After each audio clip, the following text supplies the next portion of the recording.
Baik, berikutnya adalah jenis-jenis penanganan risiko ya. Setelah dijelaskan di kelas sebelumnya bahwa secara umum ada 4 atau 5 ya. 5 mungkin di sini belum saya jelaskan yang kelima. Jenis penanganan risiko ya. Accept, avoid, transfer dan mitigate dan share ya. Accept tidak melakukan tindakan apa-apa. Jadi risiko dibiarkan saja ya, tidak diperhatikan. Ya mungkin kalau ada risiko yang probabilitas atau likelihoodnya sangat kecil dan potensi dampaknya sangat kecil juga, ya mungkin bisa di accept gitu ya. Kalau avoid berikutnya adalah menghindari ya, misalnya mengubah plan atau rencana. Transfer adalah kegiatan biasanya membeli atau memindahkan kepada pihak lain, misalnya dengan membeli asuransi, membayar premi asuransi. Mitigate, nah ini yang paling sering dilaksanakan perusahaan adalah kalau risiko itu tersebut misalnya kategorinya sedang besar, perusahaan akan melakukan mitigasi atau membatasi dampak dari risiko ya. Artinya dampaknya yang tadinya misalnya 5 bisa ditekan menjadi 3 atau 4. Harapannya seperti itu ya. Sehingga tidak akan menimbulkan masalah ya. Nah, ini oke, yang keempat, yang kelima tadi karena kita bahas di Islamic Risk Management, maka kita sudah paham bahwa dalam Islam aturannya risiko itu sebaiknya juga di share ya. Kalau itu risiko yang bisa di share ya, dibandingkan dengan mentransfer misalnya membeli asuransi.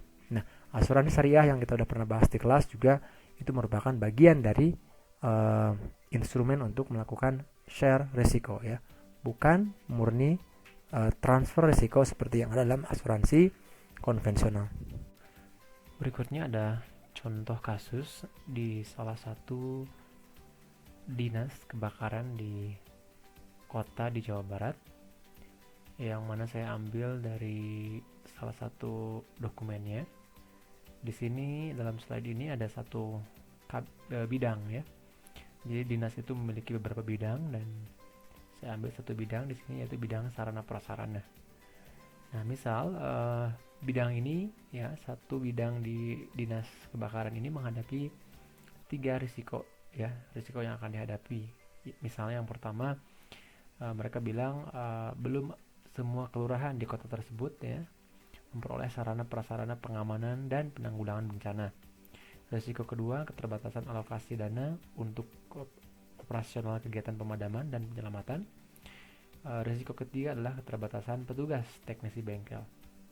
Nah, inilah 3 risiko yang diidentifikasi di bidang sarana prasarana dinas kebakaran ya. Nah, rencana penanganan atau rencana tindak pengendalian ya, nama lainnya untuk risiko ini. Risiko yang pertama misalnya belum semua kelurahan memperoleh sarpras gitu ya, maka ada rencana ya akan ditindaklanjuti dengan melihat anggaran yang diajukan ya, mungkin meng-cross check kembali apakah benar belum ada diajukan di anggaran begitu ya. Nah, ini kemudian bentuk pemantauannya supervisi atau pengawasan. Nah, siapa yang melakukan ini, menindaklanjuti anggaran ini adalah Kabid, kepala bidangnya ya, kepala bidang sarprasnya. Kemudian pemantauan dilakukan, supervisi ini dilakukan selama ya setiap tahun gitu ya, 2020 sampai 2023 misalnya. Nah, ini bagian dari mitigasi ya, kalau lihat dari yang slide sebelumnya ya, ini mitigasi mungkin ya.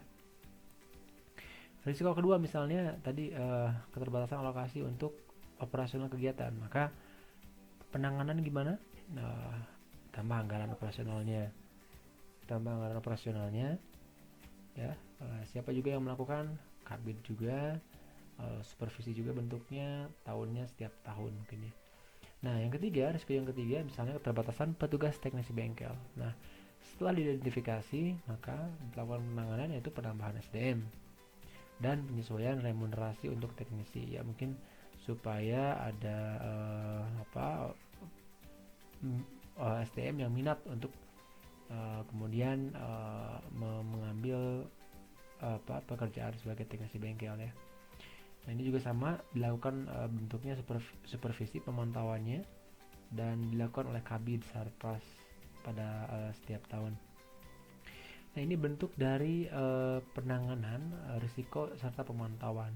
Kalau dalam slide yang saya bagikan di kelas ya kurang lebih mirip ya, ada pilihan mitigasinya yang dari form yang diisi di kelas. Kemudian ini penanggulangan itu kapan dan siapa ya, mirip dengan yang ini, kapan dan siapa ya, siapa yang melakukan. Nah, cuma di sini hanya ada tambahan bentuk pemantauan.